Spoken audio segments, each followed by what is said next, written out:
Welcome to Asenso Tayo Leaders, where we bring you real stories from leaders like you so you can lead with more clarity, direction, and confidence. Welcome back to the Asenso Tayo Leaders podcast. I am Michael, back from 5ELK, and as always, am joined by my trusty co-host, Maria Asaro. Good morning, Maria. Good morning, Becky.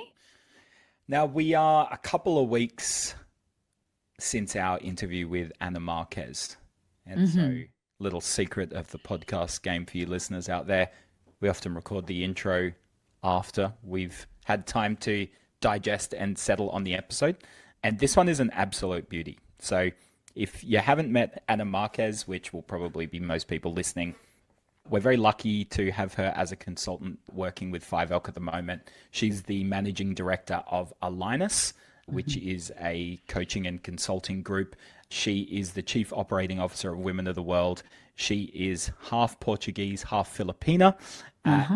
And when I think of Anna, the phrase that always comes to mind is she's a citizen of the world. She doesn't really have a fixed address per se. She spends her life traveling the world in all different geographies. And I think when we got into this conversation, that wasn't a surprise to me, Maria, because you just hear of all the different influences and the ways she's seen things, and she just loves new stimulus and new ideas and new ways of seeing and doing things, that it makes sense that she changes her location all the time because it just gives her new inputs so she can kind of find a better version of herself, right? Yeah, and this is the lady, the epitome of constant self-improvement, very much into the whole realm of, women empowerment as well.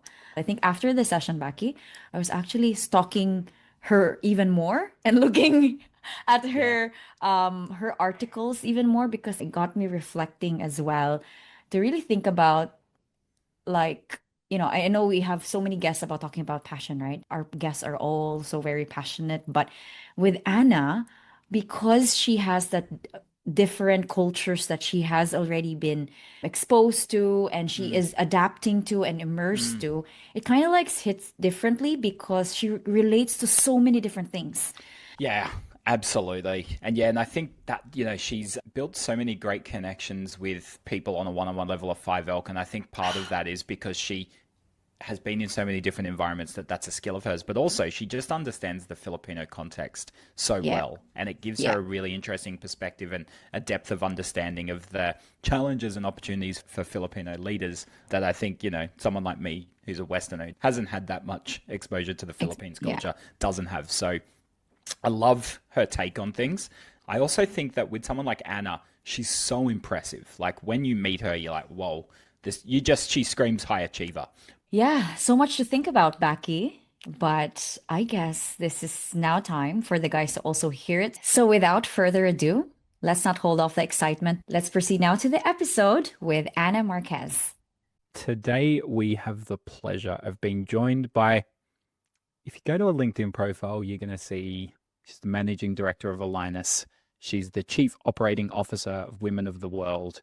We are very privileged and happy to also say she's the learning programs project lead at 5ELK, but she's actually a lot more than that. And I would almost say I've never met someone who has as much going on in their life as our guest today, the one and only Anna Marques. Firstly, welcome to the Asenso Tayo Leaders podcast, Anna. Thank you so much. Thanks for having me, guys. I didn't want to throw you on the spot, but I'm going to kind of throw you on the spot. Because when I was thinking of how we start this episode, I was like, how does Anna answer? Oh, what do you do with yourself? Or what do you do for work? Like when someone asks you to kind of give them a snapshot of your life, unless they've got 3 hours to hear the real answer, I'd be really keen to know, how do you answer that? What do you tell people? Honestly, it depends. If I just met someone and I know I'm with a group of friends and they ask what I do, I just go, a few things. So I say, just fractional ops person. Yeah. It's actually quite hard. It's the same when they ask where I'm from. And I go, how much time do you have? Do you want the short version? I was watching a movie on the weekend with Adam Sandler, and Jack Nicholson. You guys may have seen it, Anger Management. Have you seen that movie? It's a pretty old movie. Yeah. But when Adam Sandler first goes into anger management, Jack Nicholson's like, tell us about yourself. And then he answers with what his job is. He's like, I was asking who you were, not what you do. And I was thinking to myself, gosh, if Jack Nicholson asked me who I was and I wasn't allowed to answer with what I do for work or how I spent my time, I don't know how I'd answer that. But how would you answer that, Anna? It's so hard, right? Really hard. And it's really hard to talk about yourself as well. It's so much easier to talk about what you do and what you're doing in that moment, right? Because I do so many different things. I often just context focus on one thing, and then I'll have another day where I completely focus on something else, or I have a break, and then I'm like, okay, now I'm a wow person. Now I'm a wow COO. Okay, now I'm on 5 Elk. I don't want to see emails from other companies. I don't want to talk about other companies. I don't want to take, and it works really well for me because I can just be in that culture, in that team, have that feeling, because they're all very different cultures and visions and feelings. So, but it suits me really well. I love the variety. Love it's basically who I am. I tell people that I'm hybrid.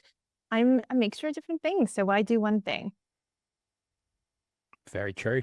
And why don't you tell everyone where you are in the world at the moment? Because that's pretty cool. So I'm in Thailand. I think this is my new happy place. Very, very close to Philippines. It's just like sports and wellness place where a lot of national teams come to train. And I've come here for a reset because I was really burnt out. I was doing a lot of different things. I had some crazy 4 months.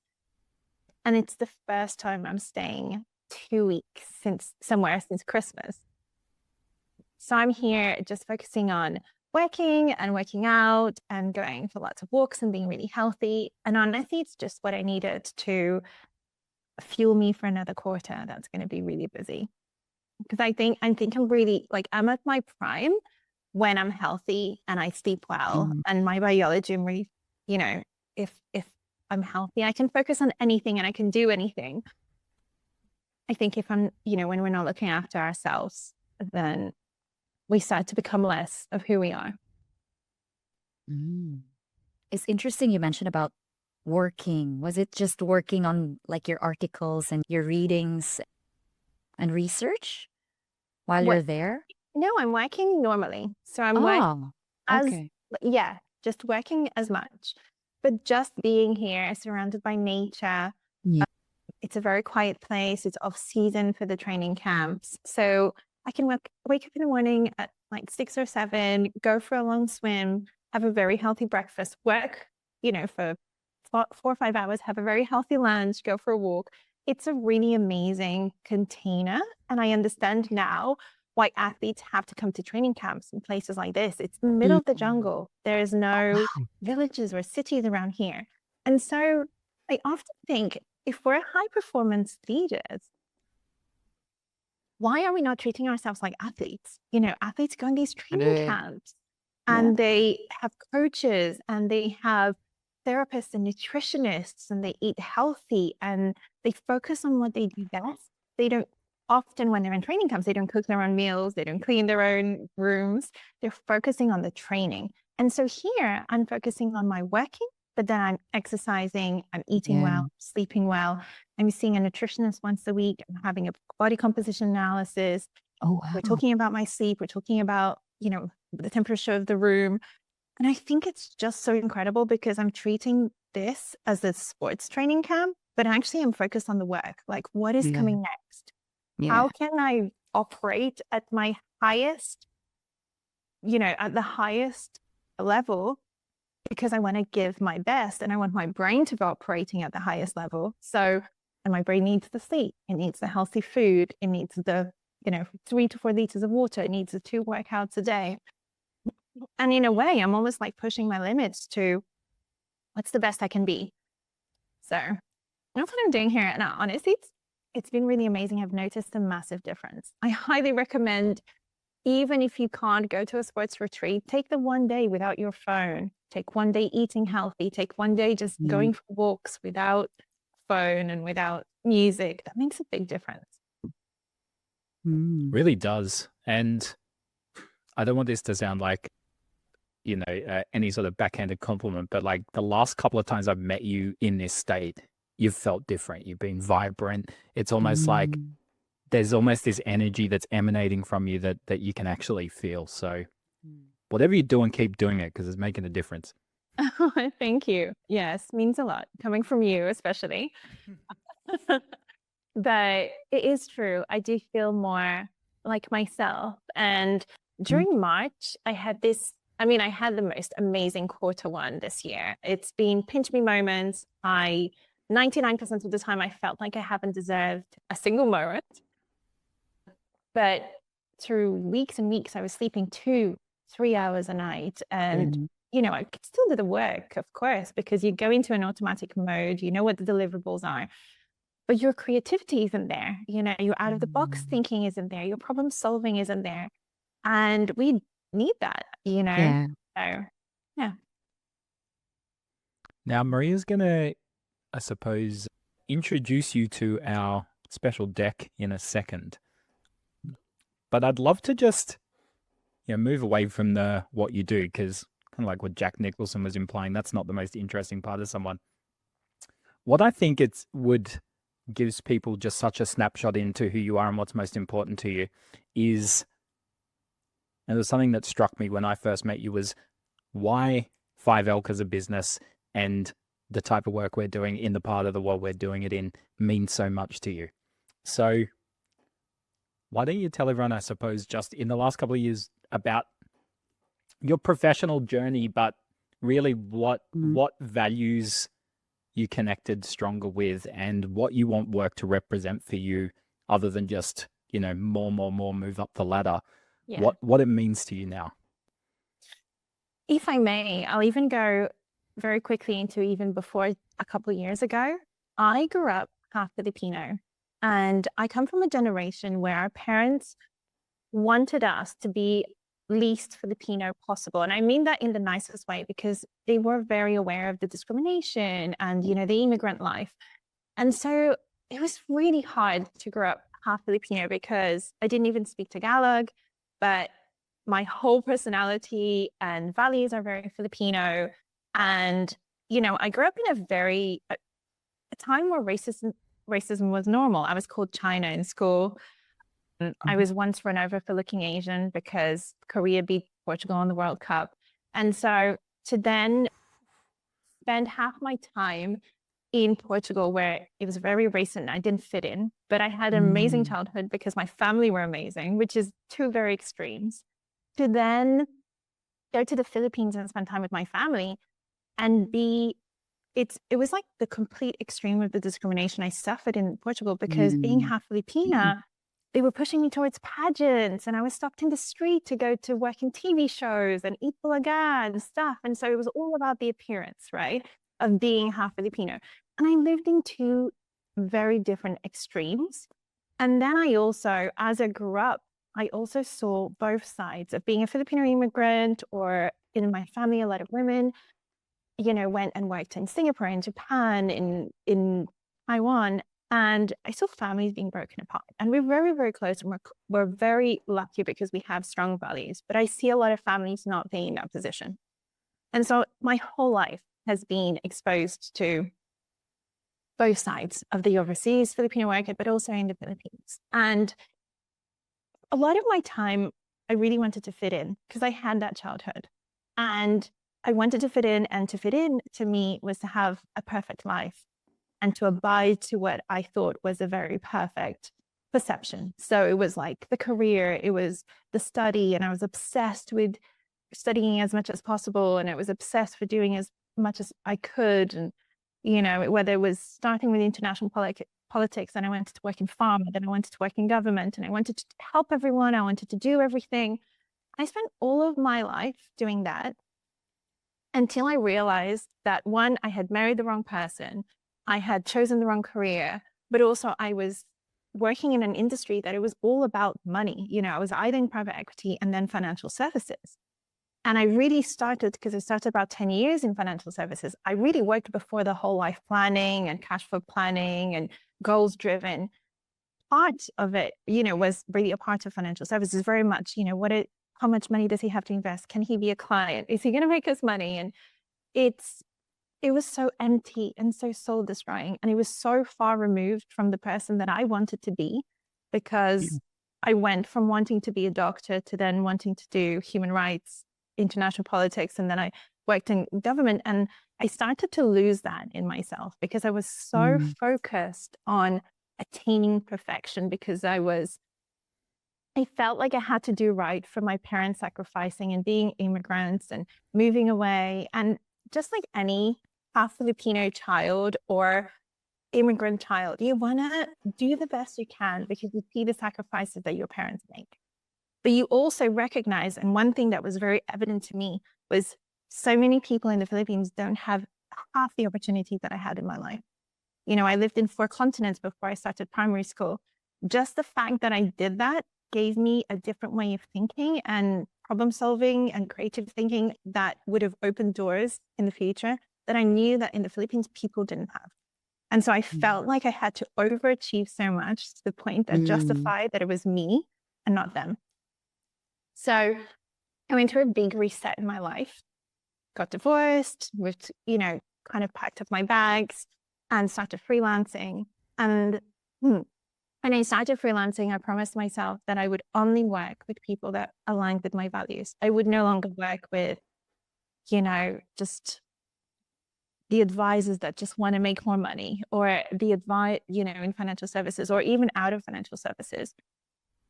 So that's when I started being exposed to 5L, really. It was about a year in, I met Danielle through BOMS when I heard of what she stood for. And I was very much focused on, I need to work for an NGO. I need to do something for, whatever it is. And I remember having a conversation with Danielle, having met her once.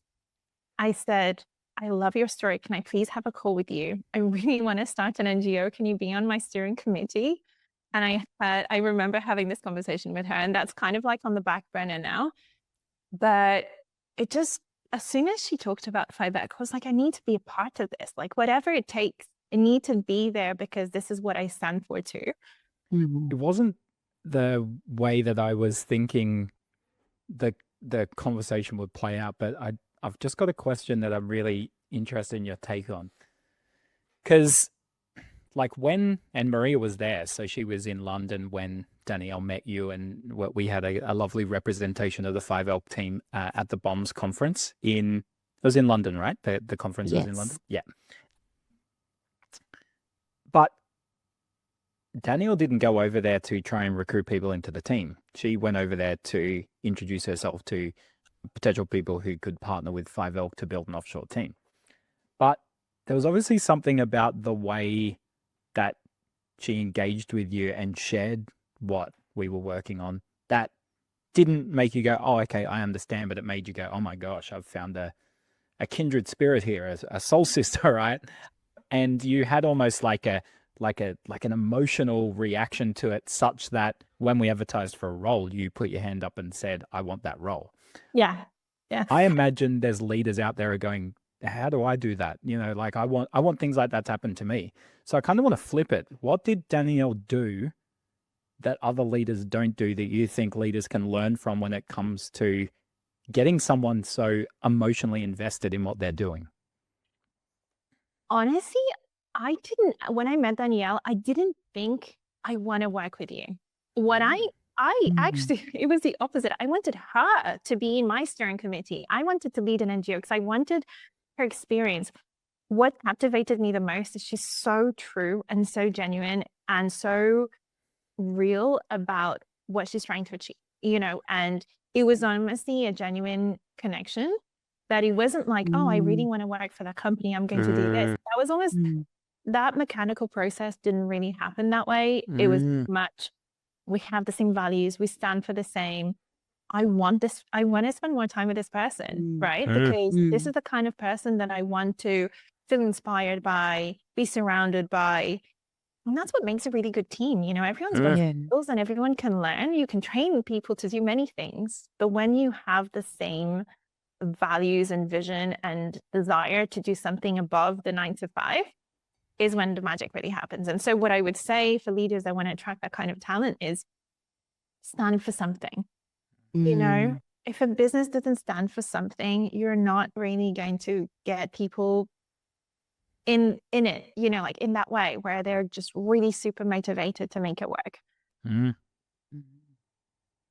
Yeah, so it And was so really not about the culture really as well, Anna, right? Because you would have known like, oh, she handles team of Filipinos, but it was more about, you've listened to what Danielle's passion was about and what she's trying to do, and that really kind of like resonated with you automatically and very magnetically. The culture definitely mattered, but the culture came later, right? Because I met you guys as a group, you responses, like it didn't even cross my mind. It was that the story of, I remember the story about the school in Cambodia that she started, and the parents didn't want the kids to go to school, and she wanted the kids to go to school. That was a story that motivated me because I'm like, she's a badass standing for what she wants. Like, this is what I want in my ring, in my corner, right? I want to be that. I want to be her, right? And you do become like the people that you're surrounded by, for sure. And I mean, the culture's just what came after, and I started to realize about 5 Hour. So when you saw the job ad, though, what was it about that made you go, oh, I want me some of that? So after I had set this steering committee to next steps, how do I do this? You know, I'm going on 6 months to Asia. I had no idea I was going to work in Asia at all. I was going to work remotely with UK clients. And I called Danielle and I said, I really want to do, you know, like more in Asia or whatever. And she said something about, I mean, on a very loose phone call about, oh, we do a lot of training. Great. It was such a loose conversation. When I saw the job, I was like, oh my God, yes. It's almost like you get something, what you need, not what you ask for. You know what I mean? Yeah. It was a no-brainer. Yeah. I think I applied on the data as you advertised. Yeah. Part of Anna's story, Becky, is pretty much like you when you jumped to 5 Elk. It sounds like, it sounds like, when you were talking about the story about also, wanting to do your own thing as opposed to just client all the time. Yeah. And also I just, and I don't know if this resonates with you, Anna, but for me, I was running my own business and it was having an impact and I was really proud of that impact. But I looked at the scale of the impact and I suppose the human impact that the work 5L does was having.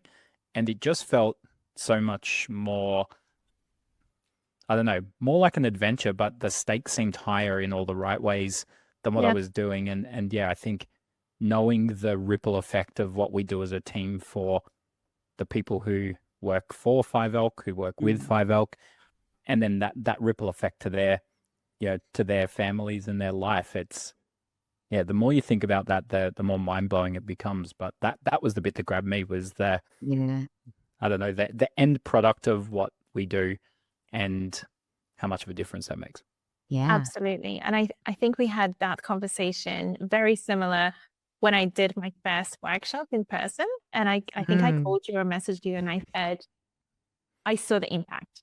You know, how many things have I delivered in the UK or in Europe? And people are like, great, like more CPD points, or yes, I've learned something. Great. Thank you so much. And yes, we got great feedback. But when you see the impact in the person's face, it's magical. And honestly, it's such a full circle moment for me, because being half Filipino and being brought up in Europe, I never thought I would work in the Philippines. Like maybe in an NGO, maybe in some welfare or something. Like to work in the Philippines was like, what?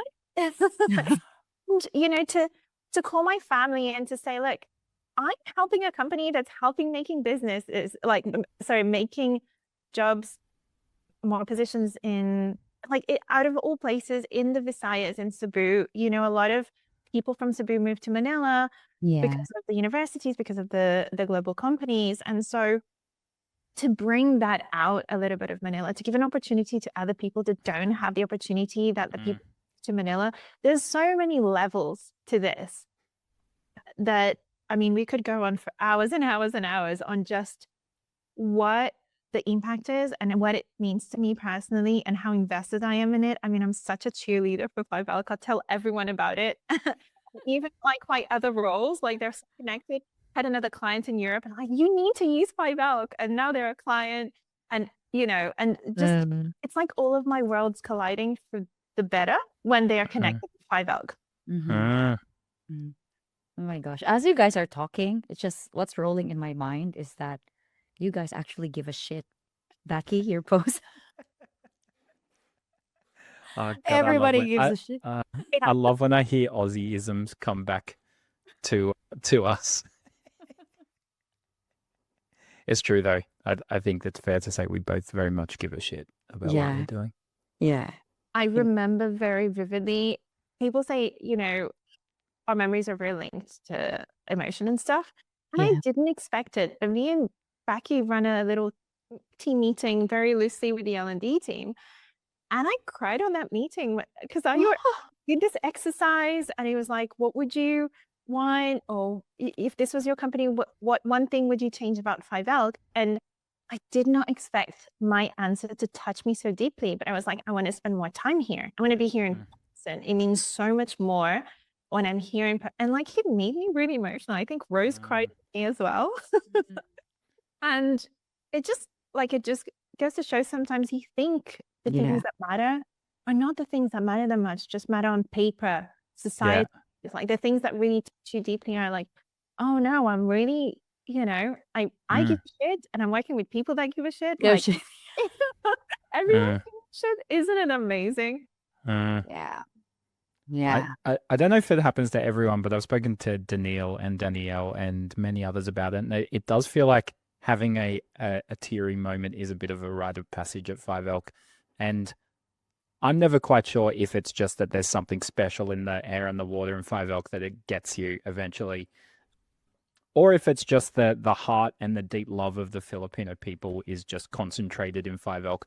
I'm not too sure what it is, and it doesn't really matter too much because it's just beautiful and I feel so privileged to have it in my life. So it doesn't really, I don't need to understand it. I'm just lucky that I get to experience it.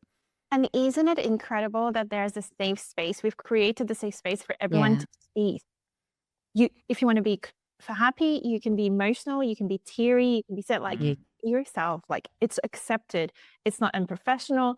I worked all my life in male, like dominated industries like pharma, government, private equity. If you showed a bit of emotion or a little bit of excitement, you are so weak. Yeah. And I got told all the time, you're too happy in the mornings, or you are too excitable with the little things, or you're too emotional. And you know what? That's definitely the Filipino in me. Exactly. Or if someone says they don't like something, I take it really to heart, or they don't like, if they're like, that's a Filipino thing. You want to fit in. And so amazing to be part of a tribe where even the Australians are catching on to it and they can be themselves. So yeah, very, very, it's very heartwarming. Yeah. I think when we have our next Adrian Ding session, Becky, imagine how Anna would enjoy it. We had dancing in the morning. We had serious time in the middle of it. And then later on, we were crying as well. So it was just that whole mix of, you know, everybody was very vulnerable, right? Even Becky. Yeah. And I remember it really surprised you how vulnerable and emotional I got, right? Oh, yeah. We were also You thought I was surprised. like this robot or something. But yeah, literally, like, I don't know what Burning Man festival's like, but I imagine it feels somewhat like an Adrian Ding workshop. Like it starts with dancing and it ends in beautiful tears. But you'll never forget it. It was unbelievable. Sign me up. Yeah, it was really cool. Almost feels like a bit of a fever dream though as well at the same time. Pretty special thing that he creates in that room. It almost feels out of worldly. And we interviewed, that was the one where Maria couldn't be part of it and she doesn't let me live it down. So, But we did interview Adrian Ding. So for any of you who want to hear a little bit of this man's genius and wisdom, you can go back and listen to that episode. But yeah, he's a pretty amazing guy. And for Anna to check out too, if you have time. I will, for sure. Yeah. I definitely want to be a part of the next one. We'll take Should we note. open the deck, Maria? Yes, of course. So the episode for today is going to be the deck of hearts. So we will present you questions, and pretty much like a card, you just pick one question that you would like to drill deep and answer. Okay? Okay. All right. So I'll say all the questions first, and then later on, just pick which one you'd answer. Okay. All right. So the first question is, what has been your relationship with perfectionism throughout your career? Second question, what did you use to think high performance and success was? And how has that changed over time? And the third question, what's a story you've never told publicly that you believe would help others become better leaders? Wow. I love all of them. I would love to spend the next 4 hours on this episode, but I can't. So you're going to have to answer one.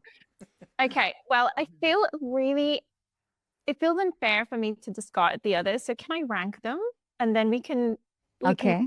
Okay. It's a really amazing questions. I think the second one has to be my top choice. So Okay. can I hear it just again, like just one more time? What did you use to think high performance and success was? And how has that changed over time? Okay. Yeah, definitely that's my top line. Okay. Okay. And then definitely think maybe the last one, second place, Mm-hmm. and then perfectionist at the end. Mm-hmm. Yeah. Okay. So I we'll would go with love the to sec- just mention that there was a question about perfectionism and you needed to hear the questions twice and to rank them to make sure that you got the right questions in the right order and address the right one. Just want to call out that meta moment that we just all experienced. This is probably why I don't want to answer the perfectionist. Yeah. Yeah, that's why it's number 3. Yeah. Okay. Okay. So the second one was my relationship with high performance And and success. success. And what And did how I does that change? Yeah. Oh my gosh. It's changed so much. Mm-hmm. So like in school, I remember getting exams and scoring 98% and being really upset.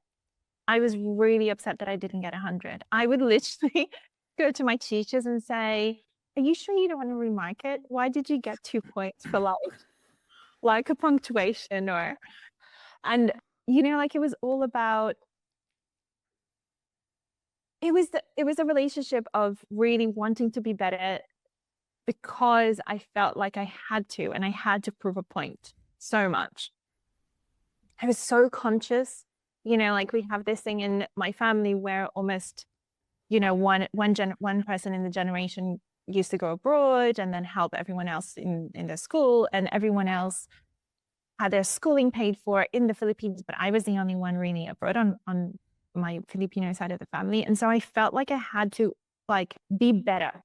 Like at 98%, it still wasn't good enough. And I remember my mom kind of caught on to that energy, and she was like, did you ask why you didn't get the extra 2%? How can you get? And I was striving for such perfectionism that if I couldn't do it perfectly, I wouldn't do it at all. And I think that's that's the perfectionism. Yeah, I was just thinking that, but I don't think it's a bad thing. But that's like maybe our question 1 and 2, the ones you ranked 2 and 3. Sorry, 1 and 3. Maybe they're kind of interlinked in some Connected, way. Yeah. yeah. So yeah, like that's cool. But But- is what you're saying there that perfectionism or wanting to be 100% at everything was almost like fear? If you really dug deep, because there was almost that fear of, if I don't get that, what does that say about me? Does that mean I'm not good enough?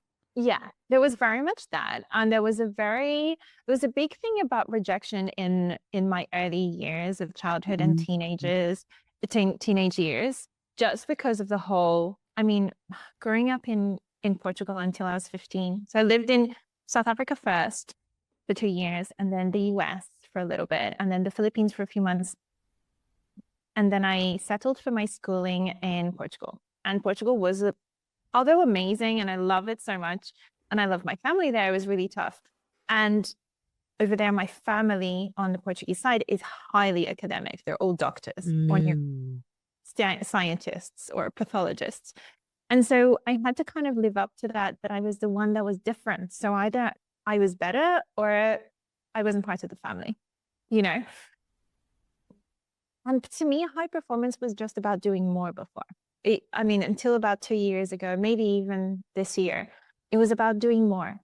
I had to do everything. I had to be part of everything. I had to excel at everything. High performance was equaled perfection, and success equaled perfection. So I strived for, especially in my career, like it had to look good. And working in central government for the beginning of my career too, molded that. Because in government, even if it behind the curtains doesn't work, it's all about public perception. And especially the British government, and I hope I don't get cancelled for this, but you're taught, like I was auditing medical projects and UK space agency projects. They're really high end, millions and millions invested in this. And so many shortcuts were done so the public would have a good perception of the government and they would vote the next, like prime minister in. And I then started associating high performance and success with a perception of others.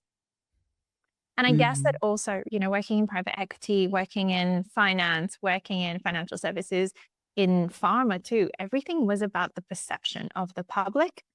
And now I really don't think that at all. Like, I think that's really stupid. I think we need to stop with that. I think I had so many male bosses that were very strict and military-like. And I remember my first job in pharma, I would get thrown the post at my face because I was the girl in the team and I had to open the post, even though I was, auditing and stuff like that. So when I started working at running the ops of a financial services firm, I hired a business coach to help us through.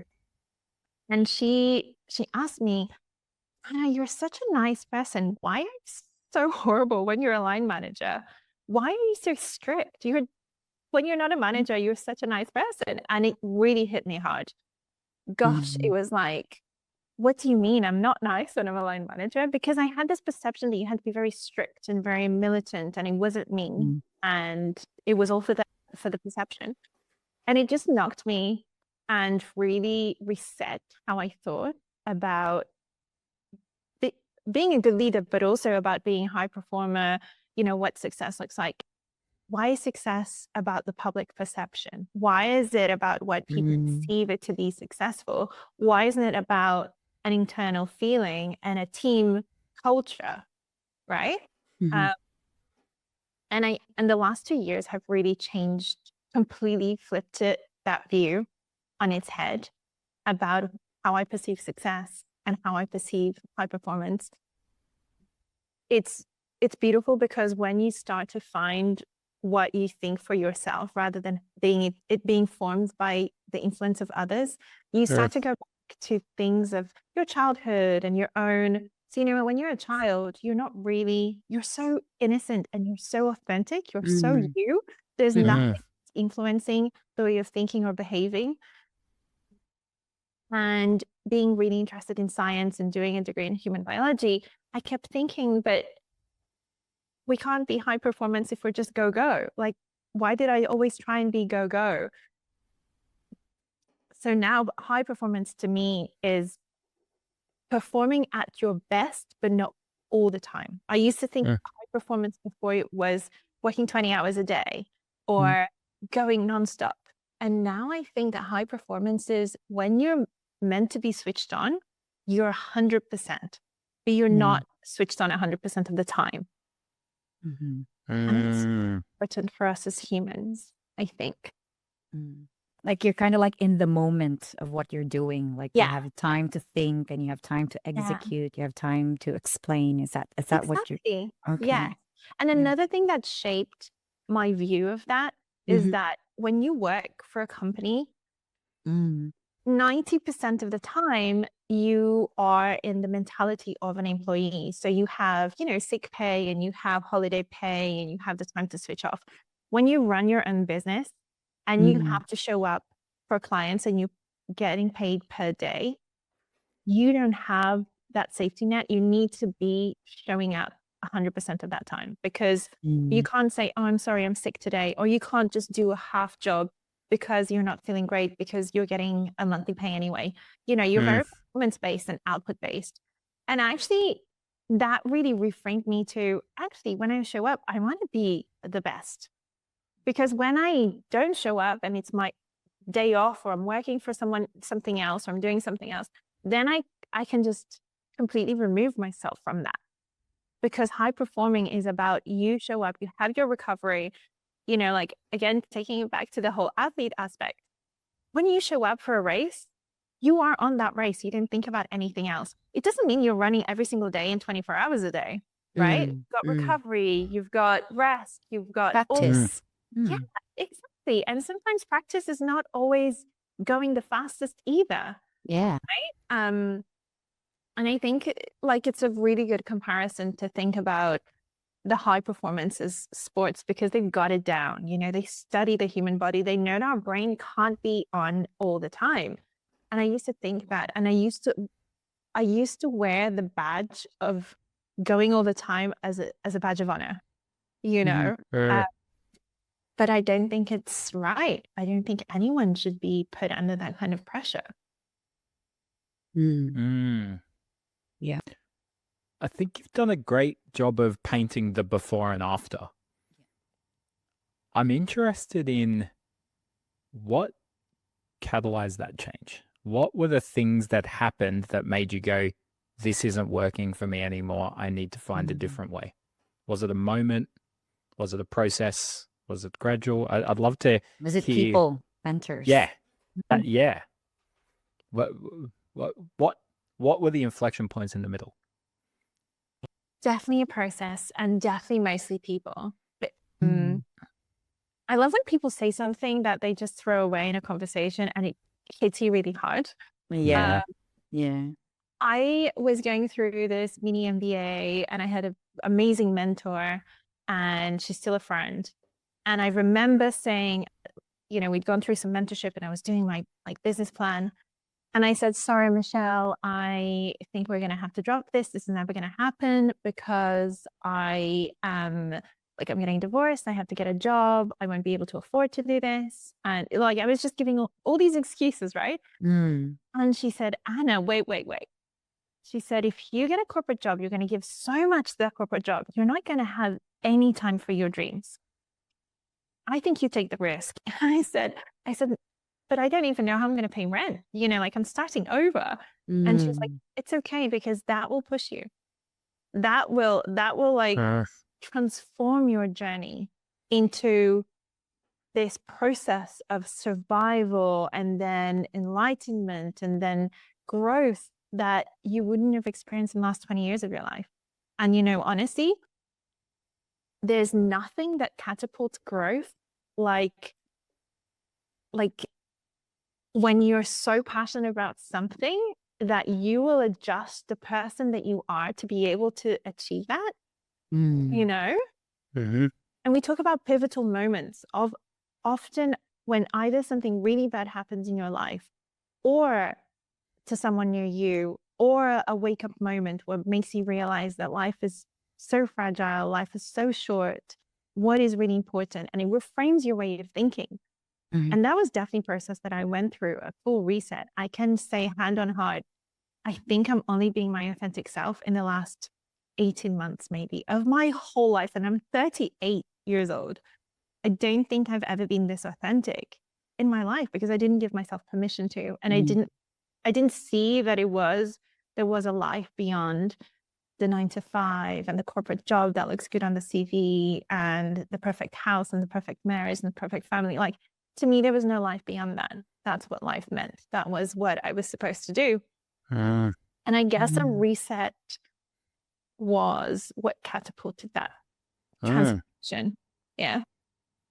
Was it getting all the things that as a kid, little 15-year-old Anna would have said, I know I've made it when I do all these things, and then you get them and go, oh, this doesn't feel good. This doesn't feel how I thought it would. Maybe I've been prioritizing the wrong things. Is that something that you experienced? For sure. For sure. And I was so diligent with my plan of perfection of my life that I remember being in my 20s and promising my dad I would get married at age 30 on the dot. And so you can imagine I've had this whole image in my head that there's no, it's not just me, because I've met a lot of people that like this, especially when you have Asian and West. There's a joke in the West that says the Asians always say, "Are you doctor yet?" Yeah. In episodes of The Simpsons where they go, "Are you doctor yet?" and then closes the door. It's kind of I had this idea of perfect life in my head, and I had to get married at 30. And I remember at the time I was 30 and I turned 31 and I was like, oh, not married yet. So I got engaged with a boyfriend that I had at the time at age 31, got married. And honestly, I was just doing things to tick the box, but it wasn't just, it wasn't just that. It was everything that I studied, every job I applied, every hobby that I had this list of who I wanted to be in each decade of my life. Wow. And when I got to, a few years, just a couple of years ago, I realized, my God, this feels terrible. I remember sitting one day, and this is so simple, but it's just, I think it goes to show that you have to stay authentic to yourself. And I spent so much time cooking, and I did cooking lessons so I could be the perfect wife and blah, blah, blah. And I sat in this beautiful living room and I said, do you know what? I just want to go skydiving. I actually don't want to be here in the drawing room and choosing painkillers. Just want to go and do some extreme sports. I was missing the things that you want to do that you don't tell anyone and you don't show to people. And and it takes so much courage to be yourself nowadays. Isn't it hard? Yeah, because everybody's just also watching, how many likes am I getting in my photo if I wear this? How many likes am I getting if I announce that I'm the operations manager of this company and things like that? Do you know, especially with social media, how many people do things on the weekend with the way they dress and the things for fun that they do just to show others rather than what makes them happy? Make them happy. So many, there's this saying I love that people, especially when we're talking about financial services, people are spending money they don't have on things they don't need or want to impress people they don't even like. And they don't even know. Yeah. And the people don't care because the other people are busy doing the same thing. And honestly, I think the bravest thing you can do is to be yourself nowadays. Yeah. And I know you've touched, Anna, about, now really being the authentic, letting it all out, what you really want, what's the real deal, Anna goals kind of thing. But I know for a lot of people, that's a very, you mentioned, it takes a lot of courage. That's a hard transition. I'm very curious to know, and I'm sure listeners would also be what's kind of the baby steps? I want to know, what was the actual code that you did?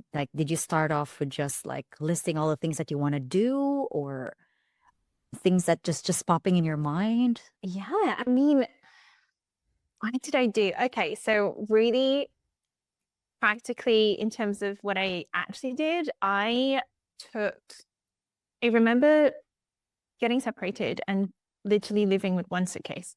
And I was kind of in between, what do I do? How, I have a blank canvas now. What's my life going to be? Who do I want to work with? Who I want to be friends with? And so I actually took 1 month. I bought airplane tickets to Lisbon, and I got an Airbnb, and it was me, my laptop, and a very small suitcase. And I was like, I'm going to give myself a month to design what I need to, like, what are the next steps? Obviously, work is a priority.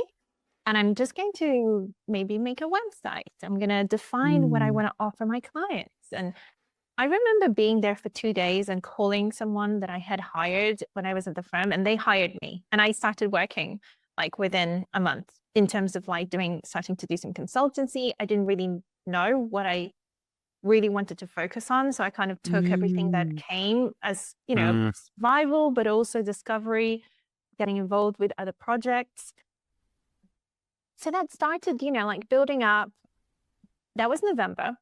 And then I spent December kind of networking, but also just spending lots of time with people that I knew professionally, deciding what I was going to focus on. And then I just took 3 weeks and went to the Philippines and spent time with my family. And I was like, I need to rebase. I need to kind of get in touch with who I really am at the core, first and foremost. No conversations about future, no conversations about money, career. I just wanted to, go for food and play with my cousins and do the simple things that make you you at like the Yeah. And, that was amazing because it took all the pressure off, because I feel like, and I talk a lot about being half Filipino, but also half and like living away. It's almost like in this way I was brought up, or the environment, it's almost like you have to perform really highly when you are there, but then you come home and you can be yourself and rest. Yeah. And that's what I needed. I spent 3 weeks with my family. It was so incredible. I could nap when I wanted. I could eat whatever I wanted. I think I put on so much weight. I ate so much rice. And that was just to rebase myself as a human. And I think that's really important, because no matter what you do in your career, especially when you want to be authentic and you talk about the baby steps, don't forget who you are. That's what supports you. Don't forget where you came from. That's really so important. And then after that, I started picking up more work, which is great. But I was very intentional about, what now, what for the next 3 months, really planning in quarters. And when I then planned to spend some time in Asia, because I loved being in Asia so much with my family, I said, well, now I have the freedom to design a life from scratch. And that life, my non-negotiable is more time with both families on both continents, because I'm missing out so much on family time that I'm focused, that time is passing, and I don't know how many Christmases, I don't know how many summers I have with each family. And when you belong in two places, it's very hard, because you don't just get to live somewhere and see them every weekend. And so my non-negotiable was building a life where I can have the freedom of movement to at least be in these two continents half of each year. And I decided to spend 6 months in Asia. And then little did I know that I would do some work in Asia too. So I think when you are really true about what you want and what really matters, because my focus wasn't, I want to earn lots of money. My focus wasn't, I need to build a business with a big team. My focus, I was very honest about what I needed. And it was like time with both families. And so I need to build a life around that, whatever, that is my priority. And then you just when I honestly do believe that when you're yourself, you attract people like you that want the same things as you, that believe in the same things as you. And so really the rest is some history. I've met more incredible people in the last year that I've met all my life. Something that just struck me, though, is that you've gone, yes, I have no idea how, but I'll figure out the details later. I suppose there's a version of you in the past who needed the clarity of, I'm going to get married at 30, that needed the perfect plan. I think, firstly, the fact you can now do that is a real sign of how much you've changed. But is there still a challengingness to that attitude given your, I suppose, your perfectionistic tendencies? I don't think so. I think the best things in life happen when you're like surprised. I love surprises. We were talking at the beginning. Oh, Yeah. When you're surprised with something, that's when I think it also, that confidence has now been built up by really good experiences. Ah, yes. Yes. Yeah. I honestly think that if I And the hard work that you put. yes. back then. Yeah. Yeah, definitely. And because if I went on LinkedIn now and COO for Women of the World job was announced, honestly don't think I would apply. A lot of the rational brain would kick in. I would read through, I would think, okay, maybe I don't have time for this. But when the emotion is there and the desire to do something amazing, whatever it takes, that takes over. And I think the best work is done that way. What really strikes me as well, Anna, is like everything you say now is always backed up with purpose. Like it's not like I want to do this because I think I can share something, but it's more like it's there's a heart-led, purpose. yeah. Yeah. I think you just stumbled on something just so wise, though, is that, there's this common trope in businesses is like, oh, the salespeople just promise everything and then it's so hard to deliver on it. But I think there's a skeptical view of the salesperson there where it's like, oh, they'll just do whatever it takes to get the deal done. I actually think there's a generous view of that too, which is that they're excited and they're captivated by possibility and they're tapping into that emotional feeling of we can do anything. And sure, there's a logical layer to that needs to get reconciled afterwards. But I actually think that's a beautiful thing when your emotion comes to the fore and you go, I want this so much that it overrides the brain's ability to come up with the perfect plan.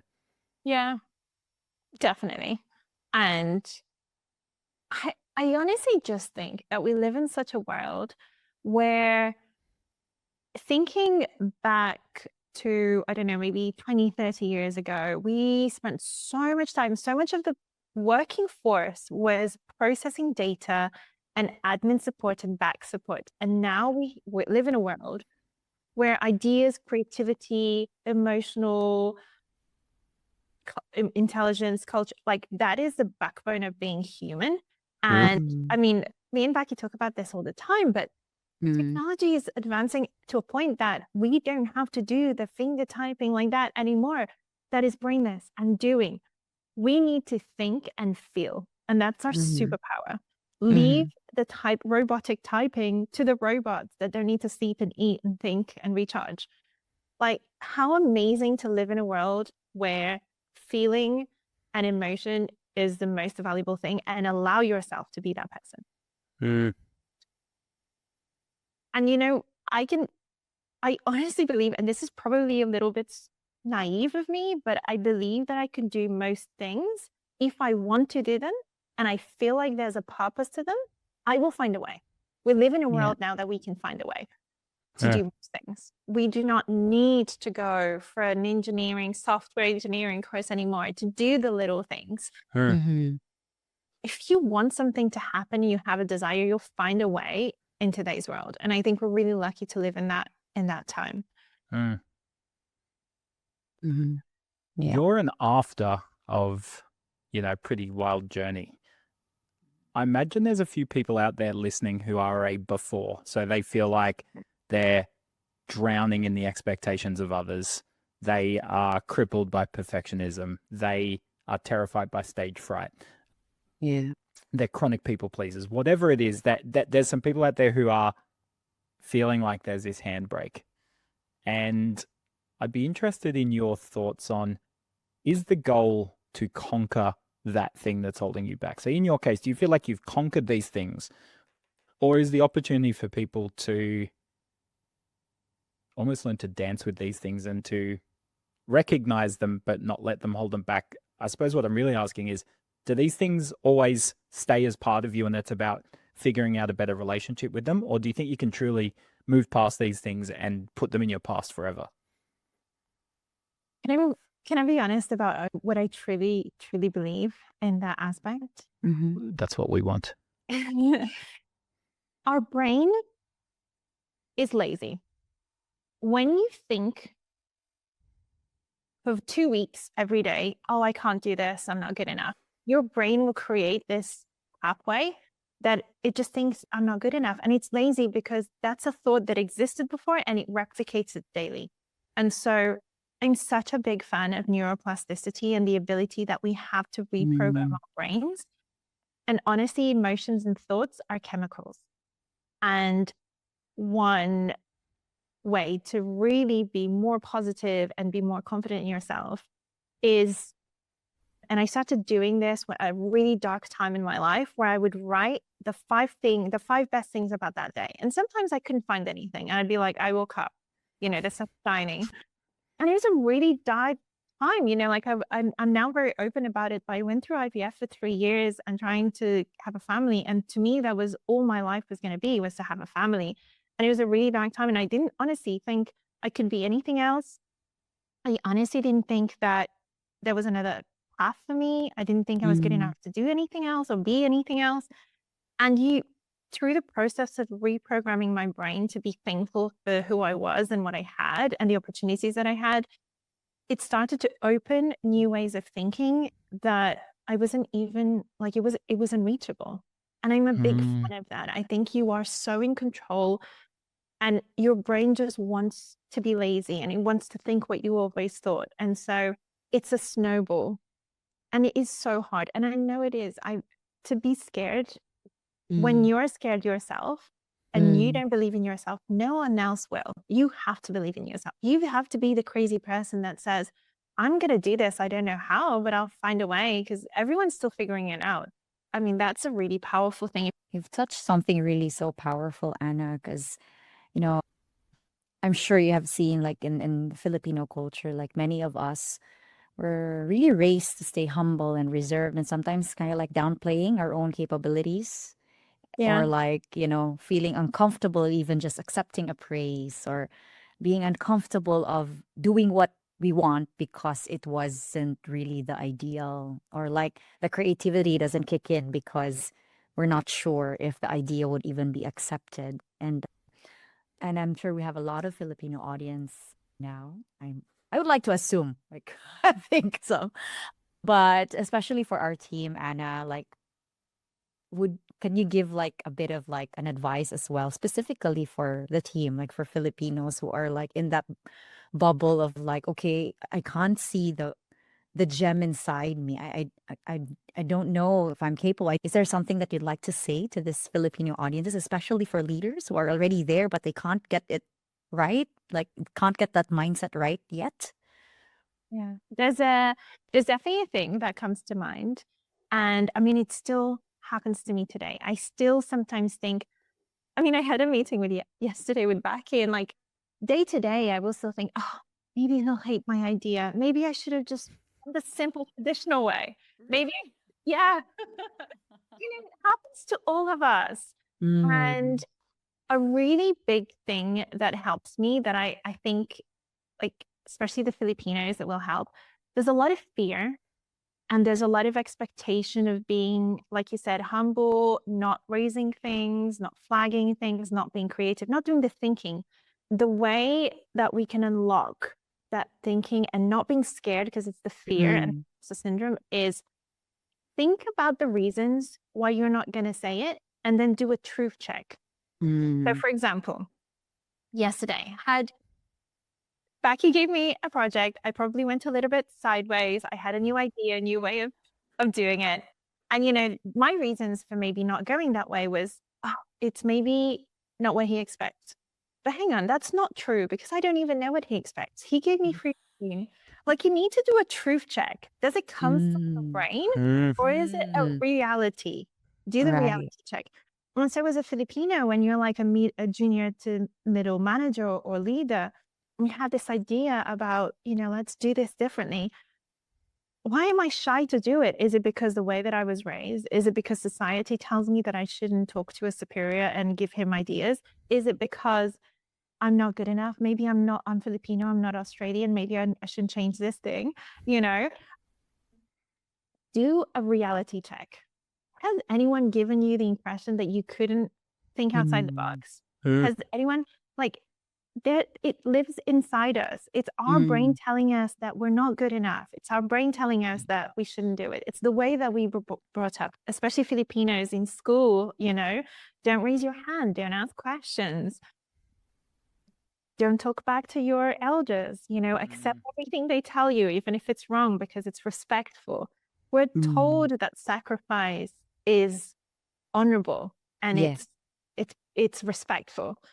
And actually it's generations and generations of culture that are making us not say our idea. It's not the reality. So reality check, number one tip. And also, I think people need to hear that we live in a new time where doing isn't enough anymore. We need to feel and think. And the Filipinos are so good at the doing, but they're also really good at the feeling. And much. Yeah. And there are so many amazing success stories that I wish we should just do like a weekly success story outside. Mercedes had this very iconic old model that had the round thing that popped up. And, in many Middle Eastern countries, they still have that car. They changed completely the way of their design. And now, it doesn't change that much every year, but it's very iconic, that one change. So it was very much classic. And then it became is a Filipino designer that reinvented the whole thing. And so we can be super creative. We can revolutionize something global scale. We just need the permission of ourselves within us. Yeah. Yeah. Self-permission. Yes. I love it. I hope I answered your question. Yes. And it's also a great reminder for myself too, because as you've said, sometimes you also have that tendency to go back to the original Filipino way. Yeah. Did you ever go skydiving? I did twice. Nice. Oh my gosh. That's in the last 18 months.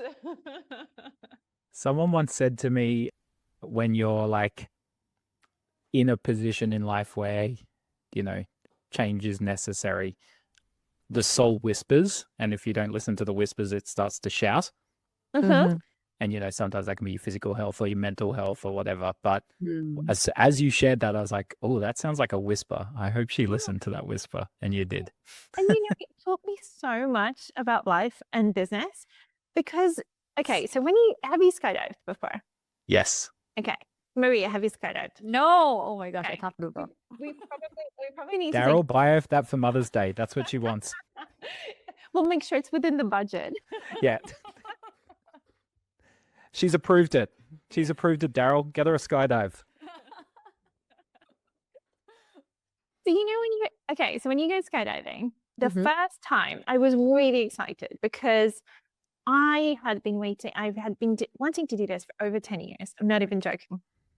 But when you prepare for the skydive and do the safety briefing, blah, blah, blah, and everyone's so scared and everyone's shaking and you go on tandem. So you you strap to this other, usually a guy, and they're joking, but you're shaking because you're but you're signed up for it. You're paying to be scared. But once you jump out of that plane, because, they tell you to get into position and then you jump off, the fear goes. And so it's like we were talking earlier about going on holiday. The emotion is before the dangerous activity. And so it tells you a lot about change. All this fear about raising a new idea, that's when you're actually presenting the idea, you're not going to be scared. Because the fear is the irrational part of your brain trying to protect you from danger. But actually, it's such a safe activity. You jump with 2 different shoots. It's the safety briefings are done. It's regulated. It's insured. It's a very safe sport. But your fear is so irrational because you're not considering that they're a safe, regulated diving school, skydiving school. You're like, oh my God, heights. I'm so scared. To be honest, when you jump, your brain can't even compute the height. Yeah. So you even have a fear of heights when you jump. Right? It's really incredible. During the whole thing, you don't feel any fear. You only feel the fear before. And so for me in life and work, it's a massive lesson that your brain is so fearful just before you have to do something because it's just trying to protect you. Yeah. It's completely irrational. Yeah. It's that reality check thing. Why am I scared? Do I think that the parachute is not going to open? Obviously not, because it's a regulated, do I think I'm going to die? Obviously not, because this guy has probably jumped 4,000 times in his life, jumps 3,000 times, 100 times a day. Do I think I'm going to pass out? Probably not, because I think they've done a checklist and a safety briefing. Like, all of the reality checks were like not ticked. So why was I scared? So the second time, I was not scared one bit. I enjoyed every single second. And honestly, it just shows like anything you do in life, unless you're going to jump without a parachute, obviously, don't be scared, because when you're scared, you actually take away from your own enjoyment and your experience. That is such a beautiful analogy for so many Yeah. things you've talked about today. When I went skydiving, the bit that blew me away is like, I found the first minute exhilarating, not scary, just exhilarating when you're in free fall. Yeah. As soon as the parachute's released, it's actually super peaceful. It's really relaxing. It's almost like it's almost like you're in a meditative state. Yeah. And again, same as you, before I went, I thought I was freaking out thinking this is going to be the scariest 5, 6, 7 minutes, however long it takes in my life. Actually, there's 1 minute that's exhilarating. The rest of it's actually really pleasant. Yeah. And I think that's a great analogy for so many things in life is what if that thing you're really scared of is actually a really positive experience that you're holding yourself back from? Yeah. How do you know how it's going to feel until you actually do it? You're assuming that bad things are going to happen. Yeah. What if you started to assume that good You things look are at the going to happen? worst, Exactly. not Exactly. seeing. Yeah. Yeah. What if it does happen? How incredible to just think that way, because like you said, you could be missing out on so many things, but if it doesn't work and you try it and it didn't work out that well, you just do something else. It's a lesson. You never miss out on doing something that you really want to do. You just learn a lesson or like a positive thing. Like at work, Yes. you've learned a really good lesson of either what you shouldn't be doing or how to do it better.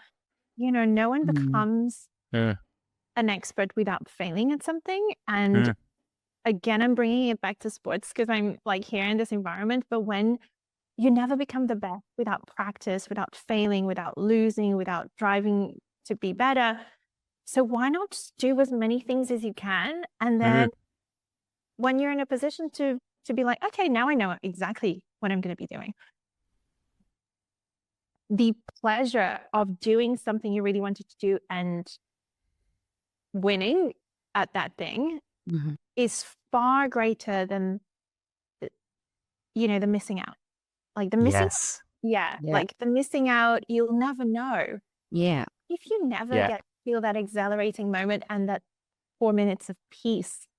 Yeah, which is incredible, right? It's an incredible feeling. Yeah. But there's this weird thing too, where I think the feeling of trying something that you've been scared of and it not going well, most of the time in some weird twisted way, it still feels good because you followed your heart. Yeah. And objectively you go, oh God, that was a disaster. But you kind of smile when you're talking about it. I feel like that shame and that self, beating up and that real negative voice often happens when you make a decision that was someone else's decision. But when you follow your heart, like I can think of times I've done a LinkedIn post that got like 1 or 2 likes, but there's still some of my favorites. You go, I know objectively it didn't perform well, but I shared something that was in my heart and I'm actually really proud of that. So it's like the feel again, I would never predict that feeling beforehand. You don't know how something's going to feel till you try it, but to try and it not meet your objective measurement, it can still feel really good. Yeah, absolutely. Because you did it. Yes, you just did something. Yeah, you overcame that fear. Yeah, exactly. We have 6 questions that we like to ask every guest. Okay. Do you have the time for us to ask you these questions? Yes. Okay. The whole idea of our quick climb questions is rapid fire, don't overthink it. first thing that comes into your head, 1 to 2 sentences. We want to really tap into your gut feel. Okay. What is a big mistake you've made as a leader, and what did you learn from it?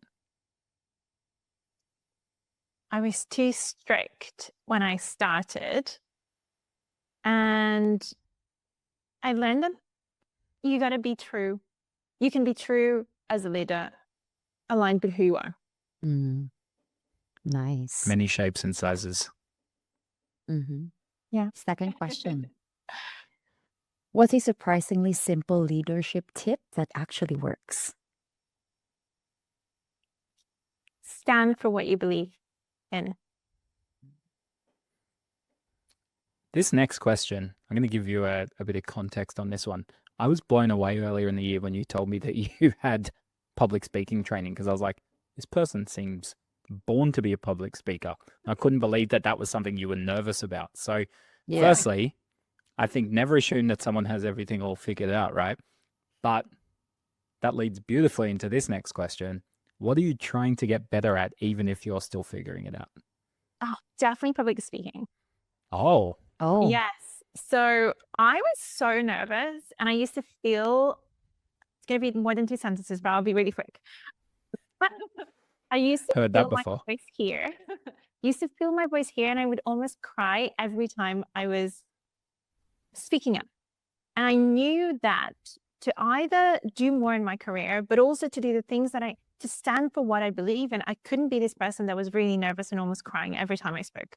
So I hired an actress to tell me, right, I'm such a perfectionist and such a sports person that I know that if you give me technique, I'll focus on the technique and not the nerves.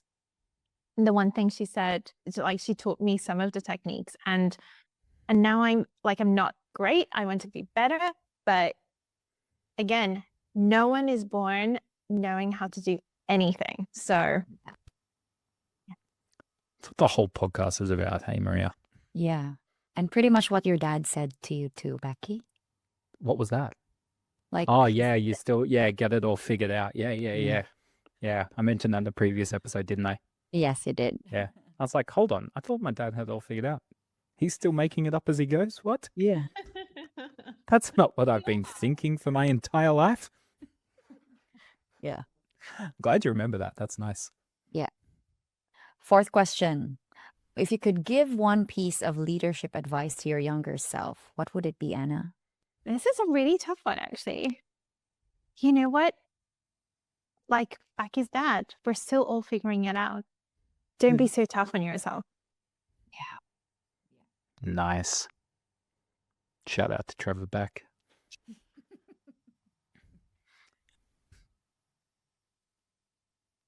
This question has a plural in it, but I know what you're like, Anna. If I leave it with the plural in it, we're going to be here for another hour. So I'm going to simplify it. What is your must-read book, not books, for up-and-coming leaders? Okay. I'm going to talk about recent memory because it was impactful, but also very recent. The Power of the Sisterhood by, oh my gosh, I don't even remember her name, but she was the captain of the American female football team. And it talks about how when you're a leader, it's not just you that matters, it's the whole team. And so it's a really amazing book. And I'm going to read that. Love it.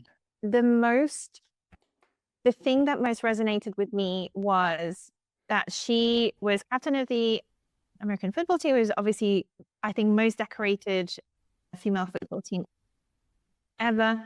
And then she retired and she started coaching a junior team at school, and they didn't know who she was. And she was like, I won because they don't know who I am. I've been fighting so hard for them to get to this point.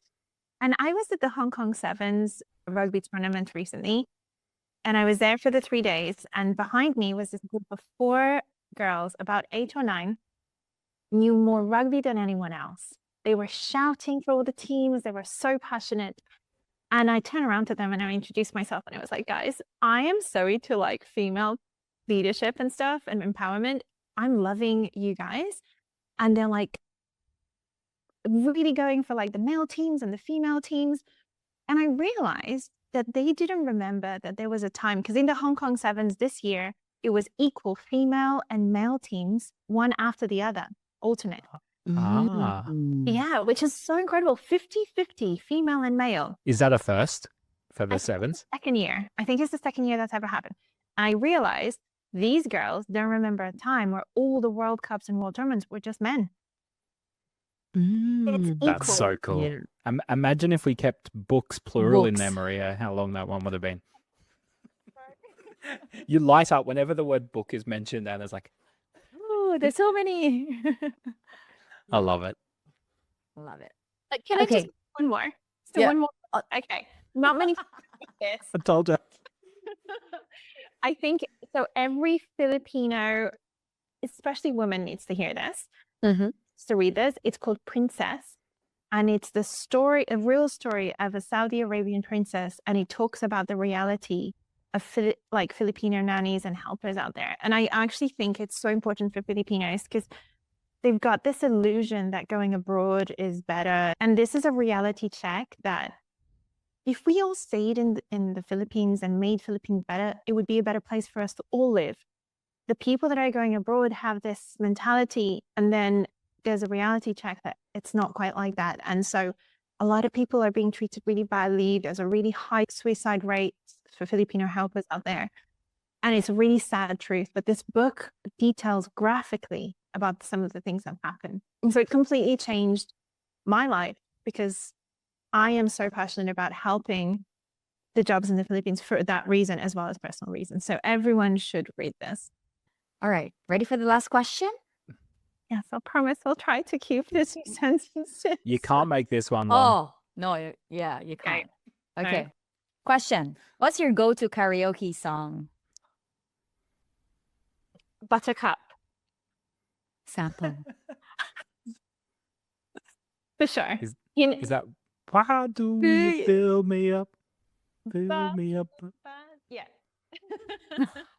I mean, you could make the answer long if you want to sing the song for us. No, don't scare people. Let's line up Buttercup when you're back. Yes.